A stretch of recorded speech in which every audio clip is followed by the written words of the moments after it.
Hi, it's Marcus Giuliano from Aroma Thyme Bistro, chef on a mission. My last question was value food or food with values. That was my last video I did on here, and I kind of like that saying. I think I might coin that or buy that domain name if it's available. Um, I do have to say that I've been doing a lot more videos lately. That's because I'm shooting on my Mac EyeSight camera on my desktop, and it's allowing me to talk, which I do best, and publish and just go from there, as opposed to getting the camera, putting it on a tripod, setting everything up, then downloading it, transferring programs, reformatting it, and then get it on. This is actually saving me a little bit of time here, which I kind of like to save time. So I do a lot of different things all day long, and so I'm multitasking all the time. So please don't mind the little downgrade in quality here because I'm putting more content up. And if I can keep these up on a daily basis or 3, 4, 5 of these a week, I think I can really get my point across anymore, my mission across. That's the good news.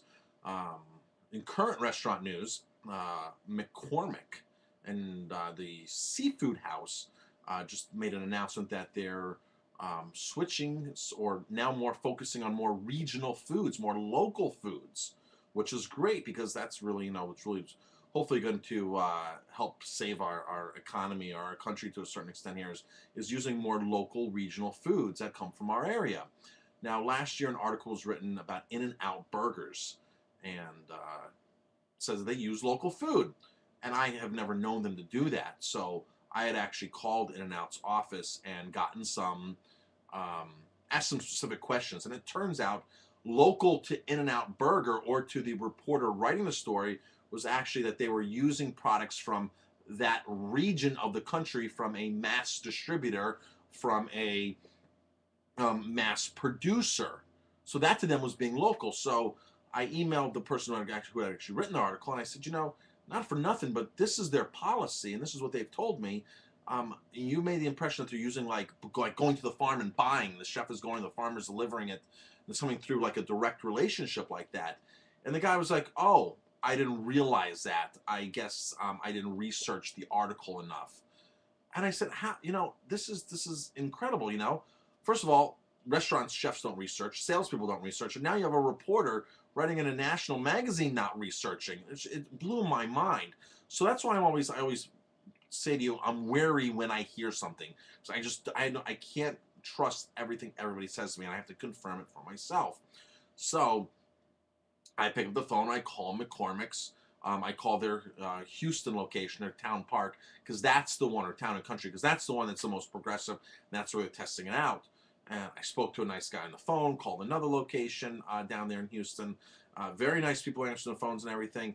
Um, it's really not matching up with what the article had said. I really couldn't find any farm names on the menu, and I'd asked about that, and they really couldn't give me any specifics. And then they started touting Hawaiian fish, and I'm like, well, that's not what I read. I didn't specifically mention the article. And they go, well, I would eat the Hawaiian fish right now. That's what we're focusing on. And of course, they had one fish from down in their area. So it was a little contradicting. So I mean, you really have to ask questions and ask questions when you hear these reports and see these things. Because back to the In-N-Out, I don't consider mass-produced, mass-distributed regional food from that part of the country as something that you would consider farm to table. So it was a little tricky. Now maybe McCormick's is still working on it and is going to do more improvements, or maybe they're waiting for more seasonal things to come in. I don't know. It's definitely a step in the right direction, but keep in mind that local is not always optimally the best because of really how things are produced and the impact on the actual environment that happens through. I'd rather produce something that maybe has a little more travel time than support a big factory that's polluting down the street from me. And I think that's where a lot of people confuse the word local and regional and that kind of thing.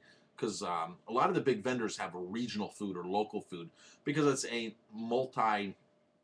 conglomerate or multinational company that has a location in that part of the country that then goes to a big distributor like Cisco, the Cisco warehouse or US Foods warehouse, and goes to the restaurant, and it looks like it's what's from a New York company or a California company, when in fact it's really part of a bigger scheme, and it's not like we're going to the farm itself.